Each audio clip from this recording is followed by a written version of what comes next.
Madam, मैंने सोचा था कि जब मैं वापस आऊंगा तो आपसे बात करूंगा, लेकिन यहाँ तो हाय निजामी साहब, मैं तो नसीबों की ही मारी हुई।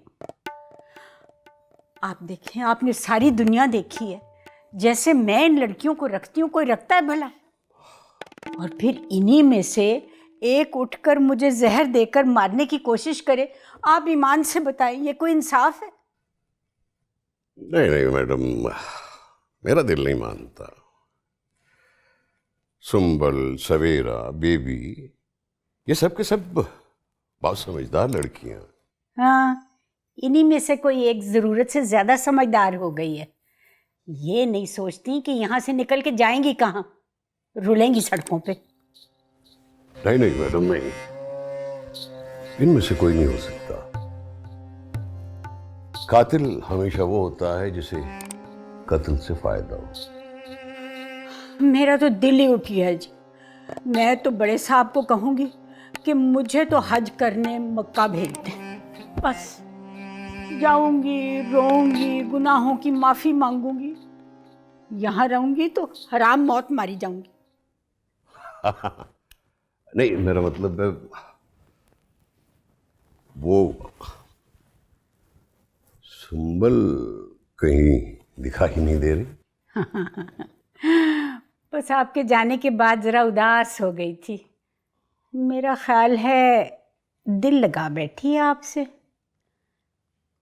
पर याद रहे, ये दिल की लगी बर्बाद कर देती है इंसान को।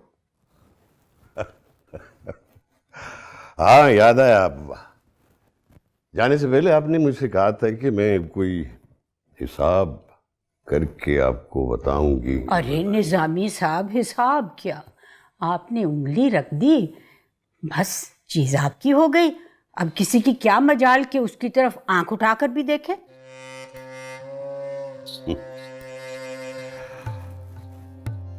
एक्चुअली मैं ये चाह रहा था कि बात हो जाए, इस तरह सबको मालूम भी हो जाएगा। हाय हाय हाय बेताबियां निजामी साहब, हाय बेताबियां। अरे अरे अरे, निजामी साहब को यहाँ किसने बिठा दिया? आंटी, आप तो कुछ और कह रही थी। अरे नहीं, वो तो यूं ही बैठ गए थे मेरा हालचाल पूछने के लिए। ले जाओ।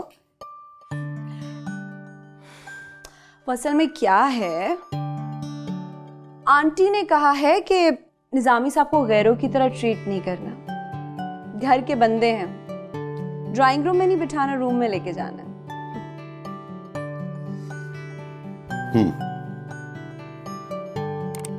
हर शहर का एक दरवाजा होता और उस पे एक महसूल चुंगी होती। वहां से गुजरे बगैर शहर में भला कौन दाखिल हो सकता? लो जी, सुनो सुंबल, अब हम चुंगी हो गए। हम जैसे लोगों के साथ दोस्ती करने का मतलब जानते हैं आप?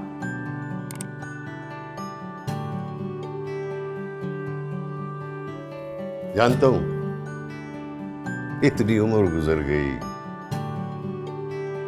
सब जानता हूं, इसीलिए तो बात बढ़ाई। आंटी, आप चाय खत्म कीजिए, आइए ना निजामी साहब, कमरे में चलते हैं। आ जाए। आइए। आ जाए।